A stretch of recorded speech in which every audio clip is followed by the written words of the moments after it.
मुंबई के local train network के अंदर तकरीबन रोजाना 75 लाख लोग सफर करते हैं। कुछ सालों पहले जब इन लोगों में से 2 से 5 लोग रोजाना अपनी जान गंवाते थे।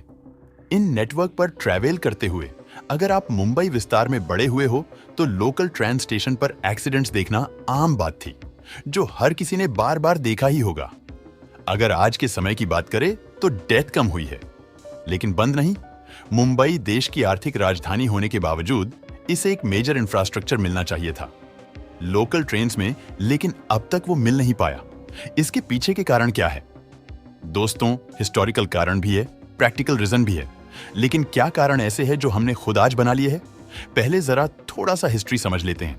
जब लोकल ट्रेन नेटवर्क शुरू हुआ था, स्टेशन से निकलते हो और एक फ्लाईओवर की तरह रेलवे लाइन ऊपर जाते हुए देखते हो, वो सबसे पहली लाइन थी जहां पर लोकल ट्रेन चली थी।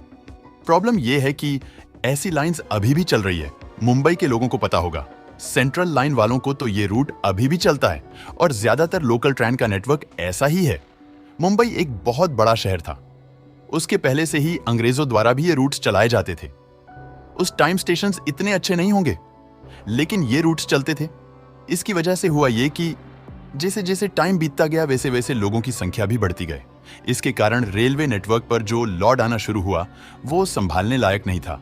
दूसरा कारण है इलेक्ट्रिक ट्रेन्स हो गई, स्टेशंस हो गए, लोकल ट्रेन्स वाला सिस्टम हो गया जो ब्रिटिश के टाइम था वैसे ही रहने दिया।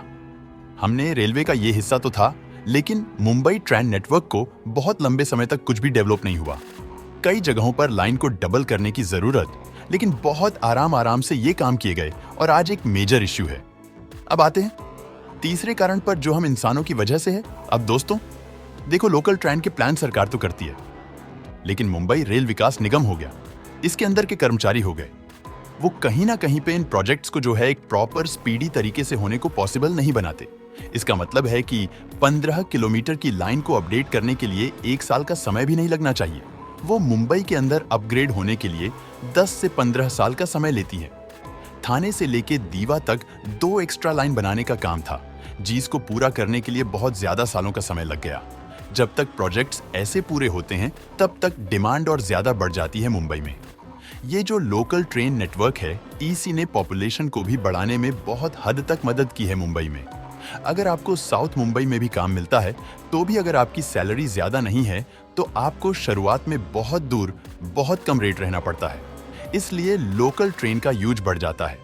मुंबई के प्रश्न के लिए भी बहुत हद तक जिम्मेदार हैं। मुंबई में तकरीबन 20 सेकंड में एक लोकल ट्रेन चलती है। अब इसमें ज्यादा अपग्रेड भी नहीं हो सकता। अगला जो कारण है वो है city of the people responsible. कभी अगर आप मुंबई के अंदर जो लोकल नेटवर्क संभालने वाले ऑफिस में जाओगे तो आपको वो लोग ज्यादा देखने मिलेंगे जिन्होंने अपने जीवन के अंदर लोकल ट्रेन का इस्तेमाल किया ही नहीं, कभी पड़ती भी है तो वो जैसे जनरल लोगों को करना पड़ता है।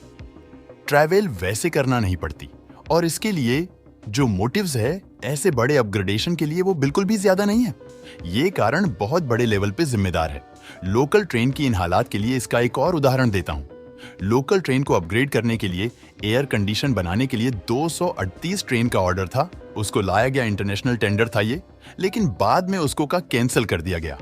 बाद में क्या हुआ किसी को नहीं पता, और जो एयर कंडीशन ट्रेन चल रही है उसका हाफ प्राइस होने के बावजूद या 50% डिस्काउंट इसका करने के बावजूद देश के किसी भी मेट्रो से ज्यादा महंगी है। पर किलोमीटर और नॉर्मल जो एसी ट्रेन चलती है उससे भी बहुत महंगी है। तकरीबन 40 किलोमीटर के सफर के लिए 100 का टिकट है। अब मेजर चेंजेस मेट्रो बनने के बाद में ही आएंगे। रेलवेज खुद से कुछ ज्यादा कर पाएगी ऐसा मुझे नहीं लगता। आपको क्या लगता है मुझे कमेंट में जरूर बताना।